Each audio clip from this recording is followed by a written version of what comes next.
এবারে ভিন রাজ্যে বাংলাদেশের সন্দেহে ফের পুলিশি হেনস্থার শিকার হলেন উত্তর দিনাজপুরের গোয়ালপুকুরের বাসিন্দা এক পরিযায়ী শ্রমিক।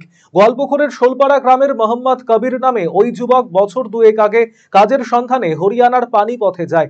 অভিযোগ 5 দিন আগে স্থানীয় থানার পুলিশ হঠাৎ কবিরকে কারখানা থেকে তুলে নিয়ে যায়। কবির যথাযথ নথিপত্র দেখালেও পুলিশ বাংলাদেশের সন্দেহে তাকে এবং আরো কয়েকজন শ্রমিককে বেধড়ক মারধর করে। এই হামলাতেই কবিরের পা ভেঙে যায় বলে অভিযোগ, যদিও পরবর্তীতে পুলিশ তাদের ছেড়ে দেয়। বিষয়টি জানতে পেরে পানিপথে উপস্থিত গোয়ালপুকুরের শাসক দলের নেতা মোহাম্মদ আজাদ ঘটনার কথা জানতে পেরে কবির সহ অন্যান্য আহত শ্রমিকদের দেখতে যান।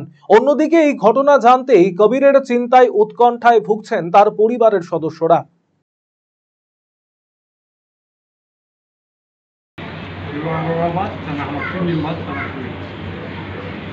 तो मकसर मकसद तो लगी इड़ा तो हालत तो सुनू में घर से कॉल बोल वो सब 4 दिन हो गए।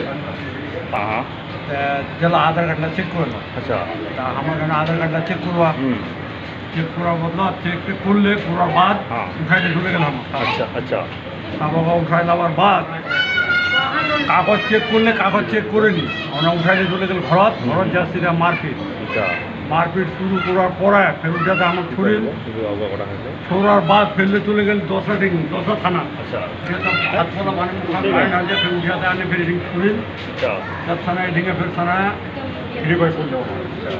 রায়গঞ্জবাসীদের জন্য সুখবর, যারা দীর্ঘদিন ধরে জয়েন্টের ব্যথা এবং হাড়ের সমস্যায় ভুগছেন তাদের জন্য রায়গঞ্জ দিশারিতে আসছেন আর.এন. টেকর হাসপাতালের জয়েন্ট রিপ্লেসমেন্টে ভারত বিখ্যাত অস্থিরোগ বিশেষজ্ঞ doctor Barun Dutta, MD, DNB. এখন থেকে প্রতি মাসের নির্দিষ্ট দিনে ডাক্তারবাবুকে দেখাতে আজই যোগাযোগ করুন দিশারি হেলথ কেয়ার, উকিলপাড়া, রায়গঞ্জ শাখায়। যোগাযোগ করুন 7477785509, 7477785512 এই নম্বরে।